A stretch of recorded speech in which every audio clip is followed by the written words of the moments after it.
Ladies and gentlemen, I want to start with a question that most people never stop to ask themselves. Not, what do I want out of life? Not, what are my goals? But something far more revealing. Who am I becoming? Simply by proximity. Because here's the truth nobody tells you: when you're young and chasing success, you don't drift toward your dreams. You drift toward your relationships. And slowly, quietly, without a single dramatic moment, those relationships become your destiny. I've said this before, and I'll say it again because it deserves repeating until it becomes part of how you see the world. You are the average of the 5 people you spend the most time with. Not the average of the books you read once and forgot. Not the average of the seminars you attended and never applied. The average of the people who have consistent daily access to your mind. Their attitudes become your attitudes. Their standards become your ceiling. Their fears, even the ones they never say out loud, become the quiet voice in your own head talking you out of things you were once excited about. Now, this isn't mysticism, this is psychology. Human beings are wired for social mirroring. From childhood, we survive by imitation. We learn language, behavior, even emotional regulation by watching the people around us and unconsciously copying them. That mechanism doesn't switch off when you turn 18. It runs your whole life, in the background, without your permission, unless you decide to take control of it. And this is where most people get it backwards. They think character is only built from the inside, through willpower, through discipline, through grinding it out alone in a room somewhere. And yes, discipline matters. But philosophy has understood for thousands of years what modern psychology is only now confirming with data. The self is not formed in isolation. Aristotle talked about virtue as a habit shaped by community. The people you associate with are not just companions on your journey. They are co-authors of your character. So let me ask you honestly, and I want you to actually sit with this, not just nod along. Think about the 5 people you talk to the most. Are they growing? Are they striving? Do they challenge you to think bigger? Or do they subtly, politely, lovingly talk you out of your ambition? Because here's what nobody warns you about. The people who hold you back rarely look like villains. They don't announce themselves. They show up disguised as comfort, as familiarity, as just being realistic, as love, even. That's what makes them so dangerous, because you don't fight what you don't recognize as a threat. This is the foundation you have to understand before we go any further today. Before we talk about the 5 specific types of people who quietly erode your potential, the complainers, the dream killers, the ones who thrive on drama, the ones who resent your growth even while smiling in your face, you first have to accept this one governing principle. Environment beats willpower. Every single time. You can have the strongest intentions in the world, but if you're standing in the wrong field, you will not grow the right crop. It's not a character flaw to be shaped by your surroundings. It's biology. It's human nature. The only real choice you have is whether you shape that environment on purpose, or let it happen to you by accident. And that's really what this entire conversation comes down to today. Not blame, not cutting people out of your life out of anger, but awareness, clear, sober, honest awareness of the forces quietly shaping who you're becoming. One conversation, one dinner, one late-night phone call at a time. Because the sad truth is this: most people don't fail because they lack ambition. They fail because they surrounded that ambition with people who never had any of their own. So as we walk through these 5 types together, I don't want you thinking about someone else in the room. I want you thinking about your own circle, your own 5. Because the moment you take responsibility for who you let influence you, is the moment you take back control of who you're becoming. Your life will move in the direction of your most dominant influence. The only question left is, are you choosing it, or is it choosing you? Now that we understand the principle, that you become who you surround yourself with, let's get specific. Because vague awareness doesn't change your life. Precision does. You can't fix what you can't name, so let's name them. Let's put a face on the 5 types of people who, left unchecked, will quietly dismantle everything you're trying to build. The first is the complainer. Now, everyone vents occasionally. That's human, that's healthy even. I'm not talking about someone having a bad week. I'm talking about someone whose default operating system is dissatisfaction. Nothing is ever good enough. The job is unfair, the economy is rigged, the weather's wrong, the traffic's worse. And here's what psychology teaches us about this. Negativity is contagious in the most literal sense. Your brain has mirror neurons designed to absorb the emotional state of the people around you. Spend enough time with someone who sees the world as a series of injustices, and your own nervous system starts calibrating to that frequency. You don't even notice it happening. You just wake up one day wondering why you feel heavier than you used to. The second is the dream killer. This one is subtler and frankly more dangerous because they often disguise themselves as the voice of reason.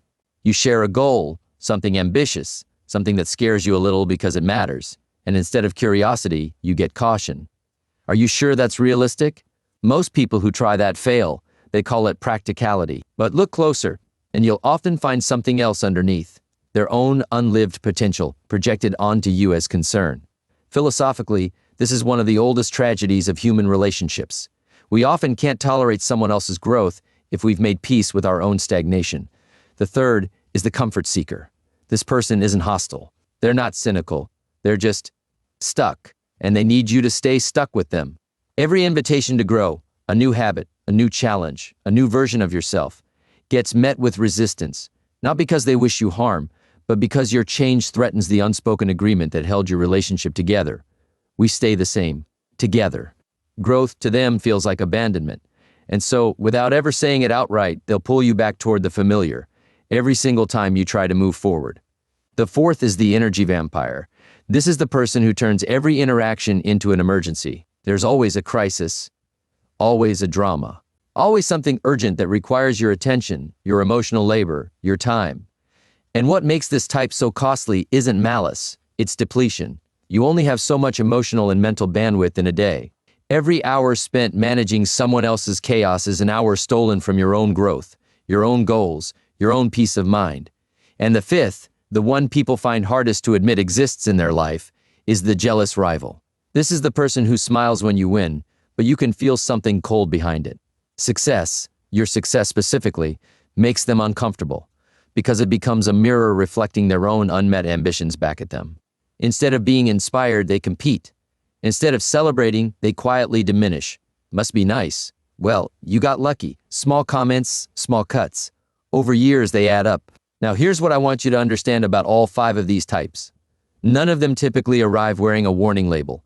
They arrive as friends, as family, as people you love and who, in their own way, love you too. That's precisely why they're so effective at limiting you. You don't build defenses against people you trust. You lower them. So I'm not asking you today to become paranoid or cold or to start auditing every relationship in your life with suspicion. I'm asking you to do something far more powerful, to simply see clearly. Because awareness is the beginning of choice, and choice is the beginning of freedom. Look at the 5 people closest to you. Really look. Which of these patterns do you recognize? And more importantly, which one might you be feeding simply by staying silent? Because you cannot outgrow what you're unwilling to name. Now that we can name them, the complainer, the dream killer, the comfort seeker, the energy vampire, the jealous rival, I want to ask you a harder question. Not who are they, but what are they actually costing me? Because this is where most people stop short. They'll nod along, recognize a face or two from that list, feel a flicker of discomfort, and then do nothing. Why? Because the cost isn't obvious. It doesn't show up as a bill in the mail. It doesn't announce itself. It accumulates in silence, and silence is exactly what makes it so dangerous. Let's talk about what tolerating these relationships actually does to you, because I don't think people understand how expensive staying the same really is. The first cost is time, and I don't mean that in the abstract greeting card sense. I mean it mathematically. Every hour you spend absorbing someone's complaints, managing their chaos, or defending your ambitions against their doubt, is an hour you will never get back. Time is the one resource you cannot earn more of, no matter how disciplined or talented you are. And yet most people guard their money more carefully than they guard their calendar. You'll question a $10 purchase for 5 minutes, but give someone unlimited access to your evenings, your energy, your emotional bandwidth, for years, without ever running the math on what that's actually costing your future. The second cost, and this one is more insidious, is the slow erosion of your standards. Human beings calibrate normal based on their environment. If everyone around you is comfortable with mediocrity, mediocrity starts to feel fine, not good, not bad, just normal, and that's the trap. You don't consciously lower your standards. Nobody wakes up and decides I'll aim for less today. It happens gradually, the same way a room gets dimmer so slowly you don't notice you're squinting until someone from outside walks in and says, "Why are you sitting in the dark?" This is what I mean when I talk about the psychology of unconscious absorption. You don't just spend time with these 5 people, you inherit their internal thermostat. Their tolerance for excuses becomes your tolerance for excuses. Their definition of good enough quietly becomes yours. And here's the philosophical piece that I think matters most. Ambition is not a fixed trait. It is not something you either have or don't have. Ambition is a climate-sensitive plant. It grows vigorously in the right conditions, and it withers, almost imperceptibly, in the wrong ones.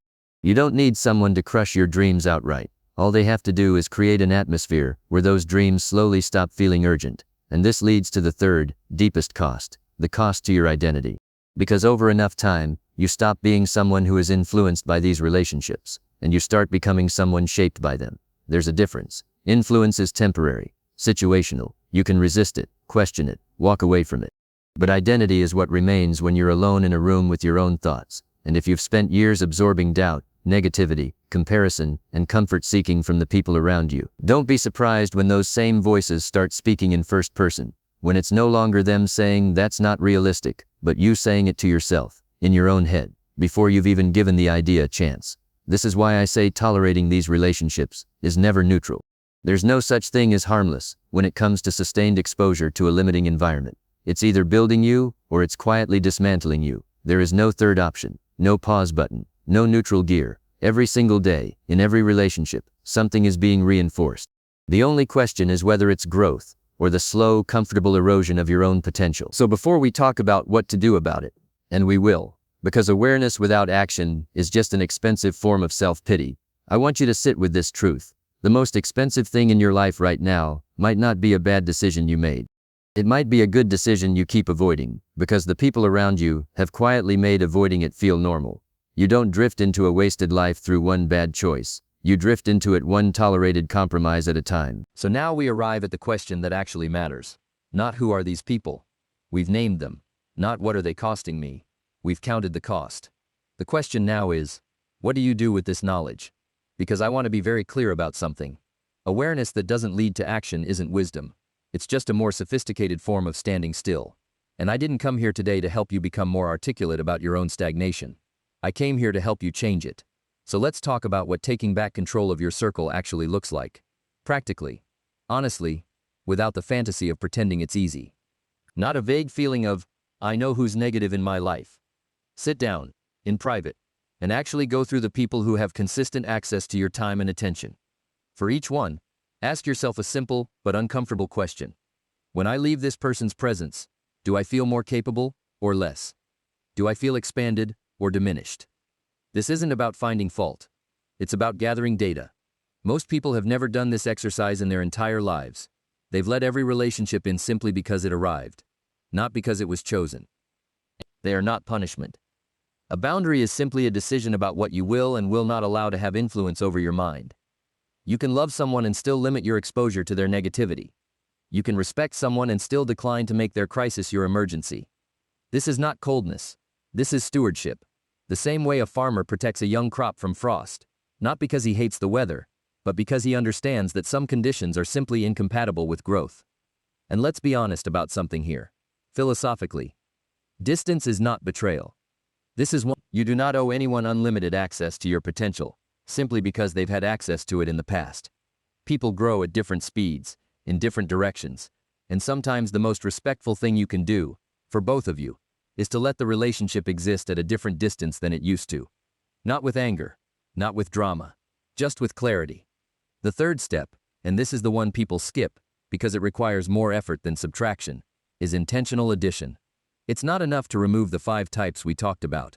You have to actively, deliberately, seek out people who operate at a higher altitude than you currently do. People whose standards make you slightly uncomfortable in the best possible way. People who talk about building, not complaining. People who ask, how do we solve this, instead of, why does this always happen to me? This is not about arrogance or abandoning loyalty. It's about recognizing that your growth has a ceiling, and that ceiling is usually made up of the people you spend the most time with. Here's the deeper truth underneath all of this. You cannot think your way into a new life while standing in the same 5 relationships that built your current one. Philosophy has always understood this, that character is not formed in isolation, but in community, in conversation, in daily proximity to certain values. So the real work isn't just self-improvement in the traditional sense. It's environmental design. It's deciding, with intention, who gets to help write the next chapter of your life. And I'll leave you with this. You didn't choose most of the 5 people who shaped who you are today. Childhood, circumstance, convenience. That's how most relationships happen. But from this moment forward, you don't have that excuse anymore. You now know the 5 types. You know the cost of tolerating them. And you know exactly what it takes to build something better in their place. So the only question left is the one only you can answer. Are you going to keep drifting into whoever your environment decides to make you? Or are you finally going to take responsibility for choosing the 5 people who get to shape the rest of your life? Because in the end, your future isn't waiting for permission. It's waiting for a decision.